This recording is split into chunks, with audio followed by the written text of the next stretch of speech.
In my opinion, if you're asking for feedback to make yourself feel better, you're doing it wrong. Feedback is a gift that we all should give each other, and it should be clear, kind, and direct.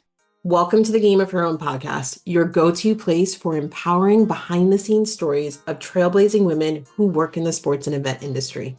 I'm your host, Jahaan Blake, and I'm honored to bring you this free resource where you'll hear firsthand accounts of how these incredible women got their seat at the table. And I will personally share strategies to help develop your leadership skills in this industry. We've got a lot to explore together. I am so glad you're here. All right, Game of Her Own listeners, let's do this. All right, before we jump in, I want to remind you, Game of Her Own listeners, that this episode is about toxic work environments. The goal of this series is not to expose, but to educate, inspire, and support. As a result, I will not reveal who our guest is today. The guest will also not use names of organizations or people. They will simply share their journey in hopes of lighting the way for others in similar situations. With that said, I am excited to welcome our guest, my friend. Welcome to the Game of Her Own podcast. I'm so glad you're here. I'm so glad I'm here too. Thank you so much for opening the door for this conversation. I think it's really important. I couldn't agree more. So, as I understand it from doing my homework, you have over 17 years of experience working in the sports and entertainment industry. Did I get that right? Yeah, it's hard to believe, but you got that right.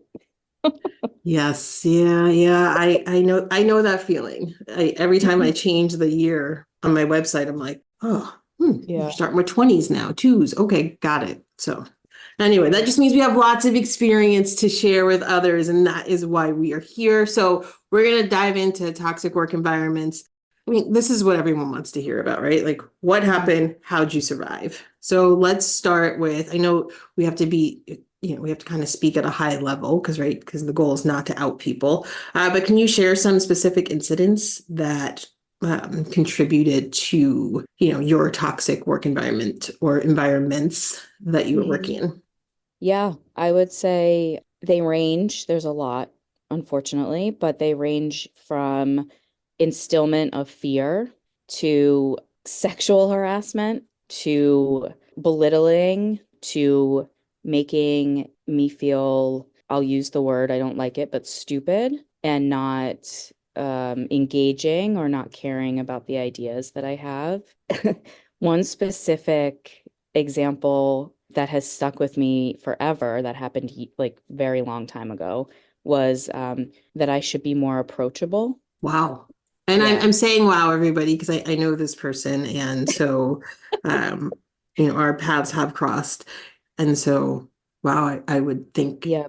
that you are very Yeah. approachable. I Clearly, I think that, wasn't in that environment with you, but I'm right. speaking from my experience. Keep going. Thank you. I think so too. I think that using generalizations sometimes, if you are, in my experience, if you are a woman with a little bit of a stronger personality, meaning that you give your opinion freely and you're confident in yourself, that can be intimidating for some people. And so it can come off to other people that you are not approachable, but that has nothing to do with you and everything to do with that other person's insecurity in themselves. 10 or 12 years ago, when this conversation happened, if you had told me that I would think about that in this way now, I would have laughed at you because it made me feel like it was all me and not the other person. But now I know that it has nothing to do with me. And I will be the first person to take accountability if I feel like a conversation didn't go well or, something didn't land well or a mistake was made. However, I've learned how to trust my gut in situations, and that was definitely something that was not cool, I would say, in a work environment. And it's very much, I think, something that women face in the industry, especially if they are in a more male dominated workplace or working on a team of men. I always joke that if I wrote a biography or an autobiography, I guess, because I'm still alive, it would be, the only woman in the room. And I think a lot of your listeners and a lot of women in this industry can relate to that. Talk a little bit more about you realizing that point when you realized this isn't about me, this is about them. Like, where did you find that? 'Cause I view that as a sign of strength. Yeah. When you have that sort of breakthrough. It's something my dad tried to teach me at a young age. And while I heard it, Mm, I couldn't embody it, I guess is the right way to yeah. say it. But I always knew, I'm like, okay, I know what he's talking about, but man, and then like one day this like the switch happened. So talk about that switch for you and sort of how that happened. Yeah, I think it took a lot of inner work. It didn't happen overnight. I would say, leaning on colleagues at other places. And also, I think, therapy is a beautiful thing. And hearing someone's perspective that has like no skin in the game, that doesn't work with you, that is really just there to support you, educate you, and help you work through things. I think when it's like in your gut and you can't ignore it anymore, you have to deal with it and you have to think about, like, okay, what can I do about it and why is this bothering me? And then you really just get to the point where you just get so confident, or it's like a fight or flight survival mode where you're like, I have Mhm. to do something about this. There was no like real switch with me. I think it was just like a gradual thing where I was just growing and I was outgrowing the situation that I was in. And then I was like, well, okay, this is not okay, right? Yeah, You right. know? Just realizing like, okay, like the bottom line is this isn't okay. So what are we going to do? So you're putting in, you said you put in the work. And Yeah. so I'm hearing therapy, leaning on your community, Hmm. the inner work that you were doing, asking yourself like, what can I do? And why is this bothering me? Right. Right. What else did you do? Or was that like sort of your three things? I did a lot of journaling. I think like when you start to ask questions and you start to think about emotionally, like, why do I feel this way? Like, what is actually happening? You get to a point where you're really like, okay, this is not normal. And I think a lot of us, because things can be so toxic at so many levels, at so many places, I think a lot of us think like, okay, this is like a normal thing, which is so sad, but Mhm. so true and so much of the reality of the world that we're just living in right now. The thing is, once you have that perspective where you're like, okay, this is not normal anymore and I can't go on if this is the environment, then it's hard for me to turn that off, if that Mm. makes sense. Mhm. So then it's like you're constantly in fight mode. And so then that's where it takes like a huge toll. Talk about the taking accountability. Mm, So I guess what I heard you say was like you owned your part when you needed to, right? Like mhm. you didn't take the blame on everything, but like Right. when when there was something, there was a miss, or you handled something in a way that you probably wouldn't do in the future, whatever it is, you took accountability on those things. Yeah, for sure.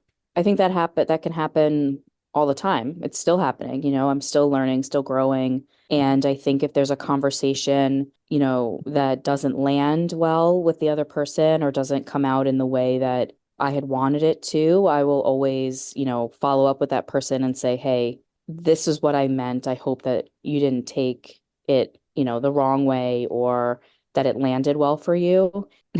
9 times out of 10, that person will say, yeah, I didn't think that at all. Yes, that always happens to me. Like I mean, especially with my husband. He's like, "What are you talking about?" I was like, Right. "Oh, no, nothing at all." But it's really just, I think, the empath in me and the way I want everyone to feel heard and feel safe that I will continue to have the conversation and just make sure.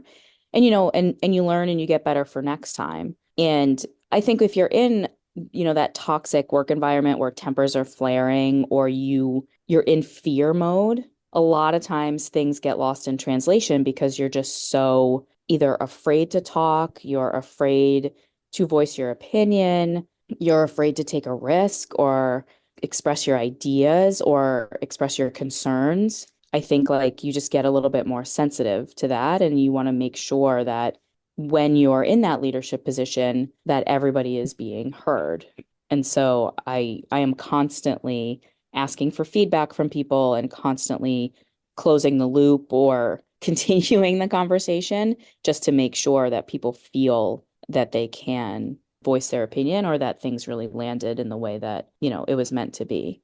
I'm going to talk about the feedback for a second. And maybe because it's self-serving and you just validated me because I have a workshop that I'm leading tomorrow for the Miami Marlins. And it's about leadership, leading with confidence, getting over Yeah. self-doubt and imposter syndrome. And I talk about, you guys like that plug I just did there for myself. You talk, but I talk about asking for feedback as a strategy to help you lead with confidence. And I think it's the same thing if you are in a toxic work environment. Asking for feedback from a trusted source also kind of gives you that validation that you need, or like, oh, I've asked 3 people now for feedback on this. And I didn't spill the tea and talk about why I'm upset, but I just asked for feedback and everyone's giving me positive feedback except my boss, you know what I mean? Or except my manager. Like this is now personal. Is that how you kind of use that? Did you use it to grow? Did you use it to Yeah.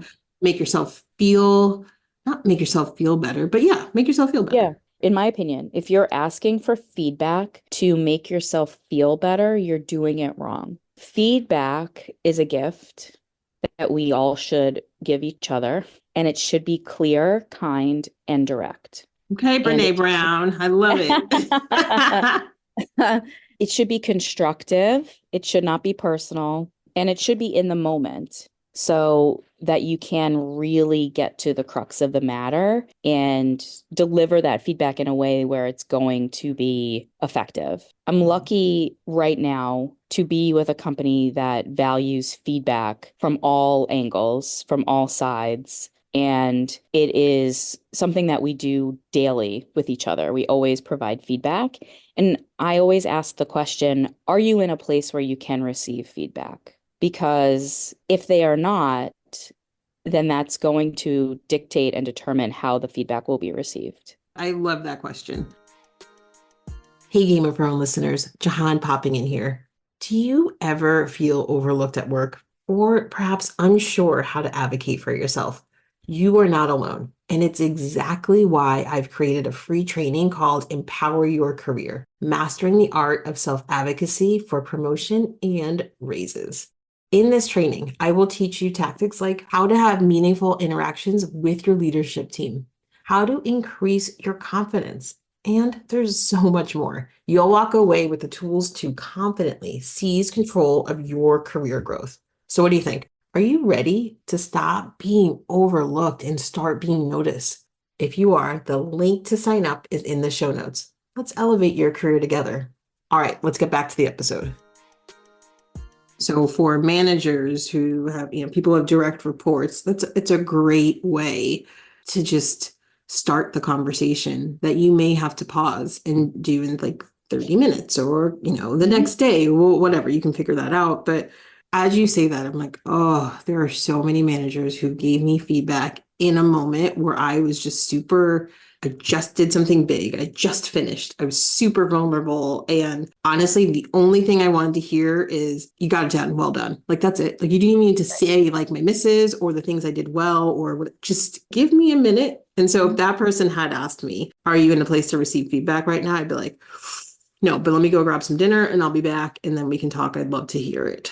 It allows you to prepare too. Like, okay, this Do you feedback may be think, good or bad. I don't know, but like, right? okay, I'm going to get something that's going to hopefully help me grow. And do you think, though, in your 20s, you would have been honest in answering that question, though? Because I feel like the earlier on we are in our career, or the more we are in our like people pleasing era, you'd say, yeah, sure, of course. I'm Yes. I can get the like I'm open for feedback. I don't know why I said yes, because my answer is no. I think it's yes and no. Like, I think I would have said yes a few times and then would have been like, all right, you know what? I need a minute. Like, and then Yeah. I would have switched here, right? I would have learned. Had they started asking me like after like 6 months into the job, I would have 100% told them I need a minute. Like, can we talk in 15? For sure. Like that one is one that I would have learned very quickly. Like Yeah. it's a blessing and a curse that I'm very self-aware. And so I definitely would have learned that very quickly and just been like, you're giving me the option. That means I don't have to take it right now. I think though that it's something, for people early in their career or even middle of their career to know that, if you have a manager that gives you that option, take the minute. Mhm.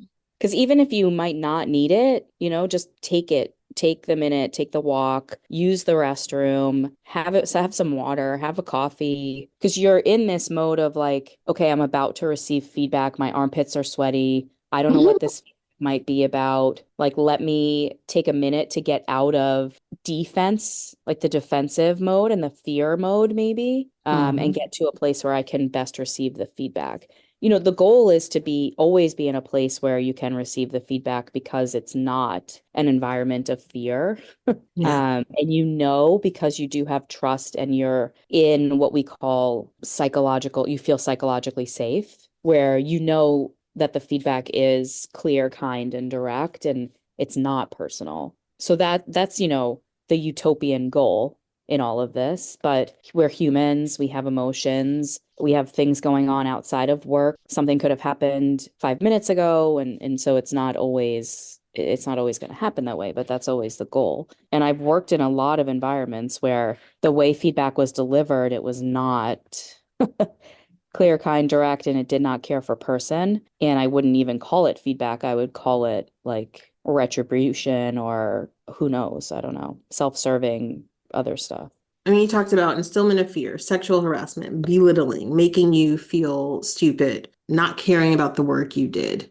How did you show up? Like, how did you stand up for yourself in those moments? Or in some of those, did you not? 'Cause I just read a really long list. Yeah, there are some times where I did not. And it was, you go through the motions, and I've had a lot of client facing roles, and you show up for your clients because it's what's best for them and overall what's best for the company. And you just continue to tell yourself that things will get better. You just kind of got to get through a little bit of this rockiness. And I got to a point where I was like picking and choosing my battles. And some days there were battles and some days there were not battles. And I just kind of went from there. There were some times where I would withdraw a little bit and not be myself, but really just put my head down and get the work done and just kind of show up every day and try to figure that out.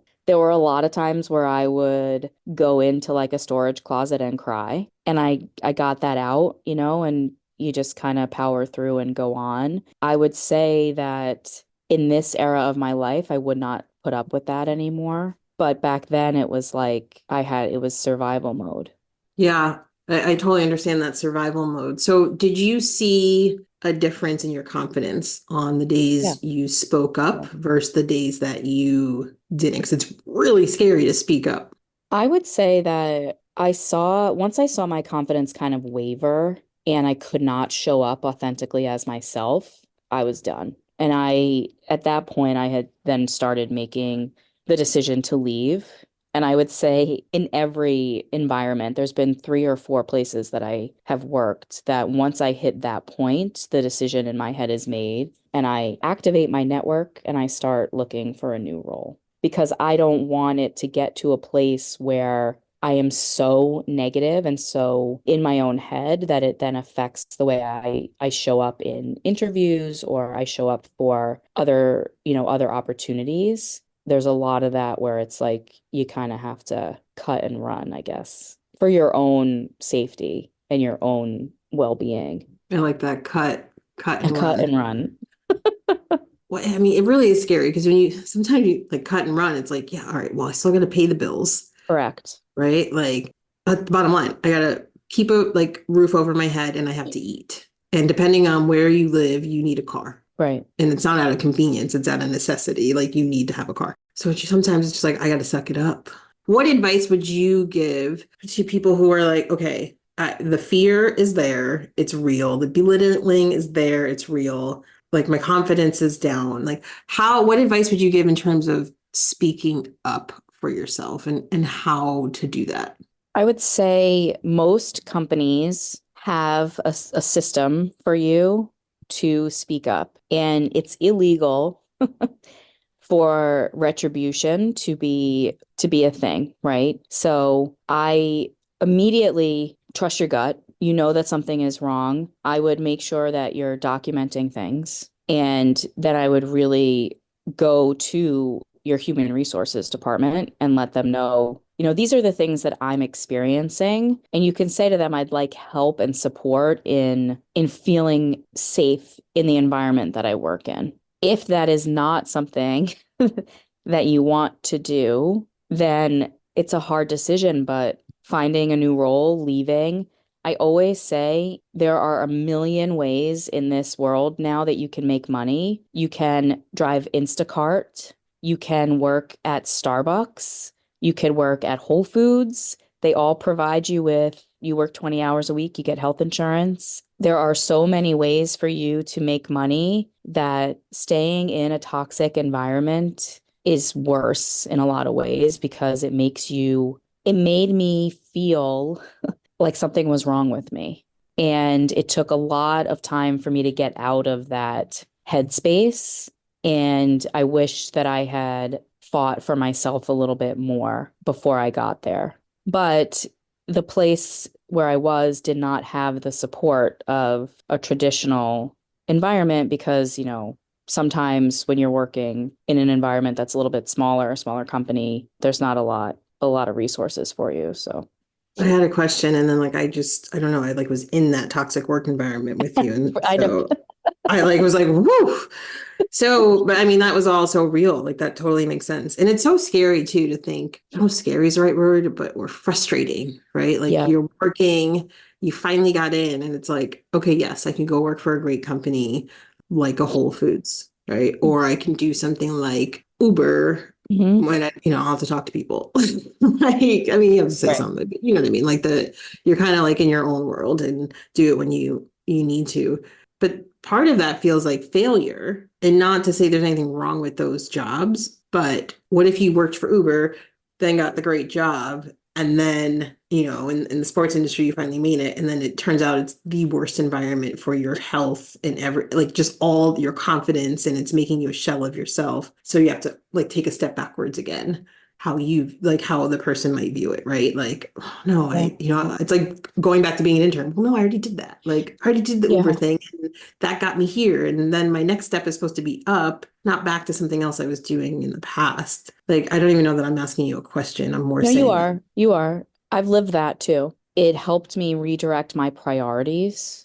And what I would say is what I've been able to fall back on is my ability to connect with people on a meaningful level. And my network is large. And people, know, trust, believe I am who I am, and they've seen the work that I've done. And so they know that I'm making the decision for a reason, right? And many of them have lived that life too. So they understand that X, Y, and Z was not a good fit. Or there are ways that you can explain things, right? And what I've learned is there are no real mistakes. There are learnings, and you've learned something from every single experience that you've had. And I'll tell you that every time I leave an opportunity that I thought was going to be more than what it was, I have felt like a failure.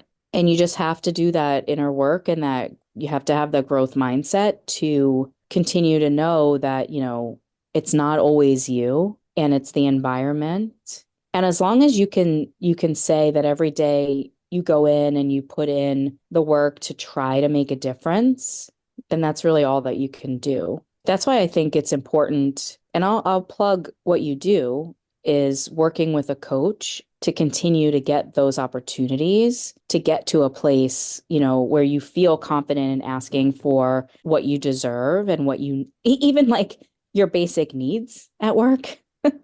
You have to be confident to have those conversations first and foremost.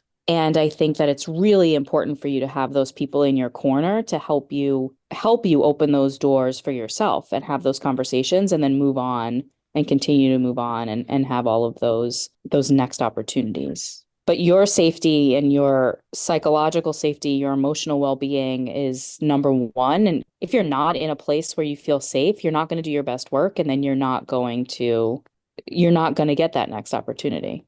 As we wrap up here, what I feel like you must be a pro at this. I'm gonna say it, right? In terms of when you're interviewing, how do you spot those red flags of toxic work environments where you're like, oh gosh, no, thank you, I'm out. You ask a lot of questions. I think people forget when they are interviewing that it's as much an interview for you to interview the company as it is for them to get to know you. And I do a lot of hiring and interviewing and recruiting right now for the role that I'm currently in. And a red flag for me is when someone doesn't have any questions for me. I want them to ask those challenging questions because I'm ready to answer them. The questions you should be answering is, how do you provide feedback to your direct supports? What does my professional development at this company look like? I don't love the term work-life balance, but tell me about what that looks like for you as my manager. If I were to have questions about X, Y, or Z, how would you teach me? I like to ask those types of questions that make me understand the environment that I'm getting into. I also ask, like, I can read something on paper, but I always ask, what does diversity, equity, and inclusion look like for you? Because a lot of that stuff is lip service. And then you get to a company and there's nobody that, everybody looks like me and not everybody looks like you. And I think that those things are important. I think a red flag is when someone says, we work hard, we play hard. That's a huge red flag. I think when people can't talk to how they've grown as a leader, that's a big red flag. Things like that.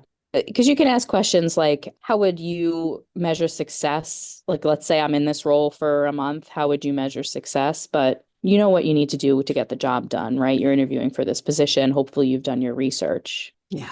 Um, Yes, yes, yeah. yes. Tell me this. Is there anything else you want to share? And maybe I haven't asked you the right question. No, I think that we've talked a lot. And I hope that it's helpful for folks. And I think the biggest lesson that I've learned is at the moment where you feel like you cannot show up as your authentic self every day, there's an issue. And you see something, you say something. I know that that is such a funny line, but there has to be permission for you to be your candid self, to know that your contributions matter, to feel comfortable voicing your opinions, because, that is the only way that you can be successful at your role, is if you feel like you can show up as your authentic self every day. So trust your gut and know that it's okay to admit that you've made mistakes. It's okay to ask questions. It's not okay for someone to make you feel stupid or feel less than in your job. Amen. Thank you. Thank you. Thank you for sharing your story. We all appreciate it. You're welcome. This was great. All right, Game of Thrones listeners, if you have been in a similar situation and want to share your story, please reach out. Just email me at jblake@jahanblake.com. Your story could help ensure that no woman feels she has to suffer alone in a toxic work environment. Until next week, my friends.